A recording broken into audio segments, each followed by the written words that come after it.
জামাই আমার লুঙ্গি পরেই কেক কাটা শুরু করে দিল। তো জামাই ষষ্ঠীর দিন স্পেশাল একটা ভিডিও।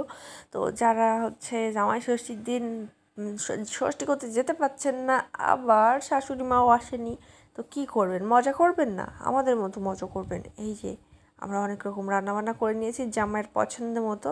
তো এখানে ঝুরি আলু ভাজা, পটল ভাজা, মাছ ভাজা, সালাদ, পায়েস, পিঠা, ডিম, মাংস, তারপরে এখানে মাথা আর লেজা রান্না করে নিয়েছি, দুটোই পছন্দ আমার বড়মশাইয়ের, তো তাই। আর ছোট্ট একটা কেকও বানিয়ে নিয়েছি।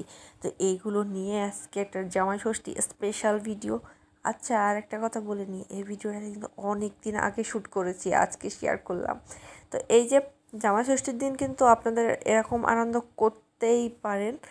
তো এই যে ছোট্ট একটা কেক বানিয়ে নিয়েছি, অল্প ক্রিম দিয়ে ছোট্ট 2 লেয়ারের একটা কেক বানিয়ে নিয়েছি।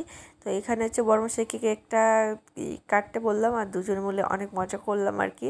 তো জামাইকে বললাম যে প্যান্টটা পরে আসো, তো না, লুঙ্গি পরে একটা ইউনিক একটা হবে, তো নতুন কিছু আর কি, লুঙ্গি পরে জামাই কেক কাটছে। তো এই যে দুজন মিলে একটু মজা করলাম। তো যারা এরকম একা একা থাকেন, তো জামাই ষষ্ঠী করতে যেতে পারছেন না, তারা কিন্তু বাসায় এরকম মজা করতেই পারেন। আমি কিন্তু মজা করেছি, আনন্দ করেছি, আপনারাও করুন, আপনাদেরও ভালো লাগবে। এই যে জামাইকে বসিয়ে খেতে দিয়ে দিয়েছি, তাকে জামা কাপড় তাড়াতাড়ি সে খুলে ফেলেছে, গরমে সে মোটে থাকতেই যায় না জামা কাপড়, তাকে ভিডিওতে খালি গায়ে আপনারা দেখতে পাবেন সবসময়। তো এই যে তাকে হচ্ছে কিছু ভিডিও থেকে কিছু ফটো তোলা, তো তাই আপনাদের সাথে শেয়ার করলাম। আর সে খেতে বসে গেছে, আমরা খাওয়া দাওয়া শেষ করলাম। তো আজকের ভিডিওটা এই পর্যন্ত, টাটা, বাই বাই।